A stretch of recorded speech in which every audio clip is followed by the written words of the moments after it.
కుటుంబంలో ఐక్యమత్యత ఉండాలన్నా, అనారోగ్య సమస్య నుండి ఉపశమనం కలగాలన్నా, నరదృష్టి బాధల నుండి మనకి విముక్తి కలగాలి అంటే ప్రధానంగా నారాయణీ ప్రత్యంగిర అన్నటువంటి దేవతకు మించినటువంటి దేవత. ప్రధానంగా ప్రత్యంగిర అంటే ఎవరు? అసలు ఈవిడ ఆరాధన వల్ల మనకి కలిగే లాభాలు ఏమిటి? అసలు ప్రత్యంగిర అమ్మవారు ఏమిటి చేస్తుంది అంటే, ఈ ప్రత్యంగిర అమ్మవారు ప్రత్యక్షంగా భక్తులని కొండలాంటి కష్టాలాంటి బాధల నుండి అమ్మవారు ఆ కష్టాలు నిర్మూలిస్తుంది. అదేవిధంగా అసలు ఈ ప్రత్యంగిర అమ్మవారిని ప్రధానంగా దర్శించింది అంగీరస మహాముని. ఈవిడ ఎట్లా ఉంటుంది అంటే, లక్ష సింహ వదనాలు కలిగినటువంటి దేవత, సింహముఖంలో ఉంటుంది. విశేషంగా భక్తుల్ని అనుగ్రహించడంలో ఈవిడికి మించిన దేవత లేదు. ఈవిడి భక్తులు ప్రధానంగా ఆరాధన చేసే వాళ్ళు కష్టాల నుండి, శత్రు బాధల నుండి వీళ్ళు విముక్తులు అవుతారు. ముఖ్యంగా అమ్మవారికి సంబంధించి ఎండి మిరపకాయలు అమ్మవారికి చాలా ప్రీతి. వాటితో హోమం చేయడం వల్ల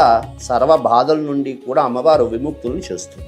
అమ్మవారికి సంబంధించి కొన్ని విశేషమైనటువంటి ద్రవ్యాలు ఉన్నాయి. తెల్ల ఆవాలని, తోక మిరియాలని, విప్ప పువ్వని, ఇటువంటి ద్రవ్యాలతో అమ్మవారికి హోమం చేయడం వల్ల విశేషంగా రుణ బాధల నుండి, అనారోగ్య సమస్యల నుండి కూడా విముక్తులవుతాం. ప్రత్యంగిర ఆరాధన చేయడం ద్వారా మనకి రాజకీయాల్లో అభివృద్ధిలోకి రావాలన్నా, కుటుంబంలో ఐక్యమత్యత ఉండాలన్నా, అనారోగ్య సమస్య నుండి ఉపశమనం కలగాలన్నా, ఇటువంటి నరదృష్టి బాధల నుండి మనకి విముక్తి కలగాలి అంటే ప్రధానంగా నారాయణీ ప్రత్యంగిర అన్నటువంటి దేవతకు మించినటువంటి దేవత లేదు. జూలై 14వ తేదీన మంగళవారం రావడం చాలా విశేషం. కాబట్టి ఆ రోజు అమ్మవారికి సంబంధించి హోమం చాలా విశేషంగా అష్టద్రవ్యాలతో హోమం జరుగుతున్నది. ఈ హోమంలో పాల్గొని సకల కష్టాల నుండి కూడా విముక్తులయ్యి ఇహంలో సుఖం, పరంలో మోక్షాన్ని పొందుతారని భావన చేస్తూ కిందన కనిపిస్తున్నటువంటి నంబర్కి కాంటాక్ట్ అయ్యి పేరు నమోదును చేసుకుని ఈ హోమంలో పాల్గొంటారని భావన చేస్తూ స్వస్తి, శుభమస్తు.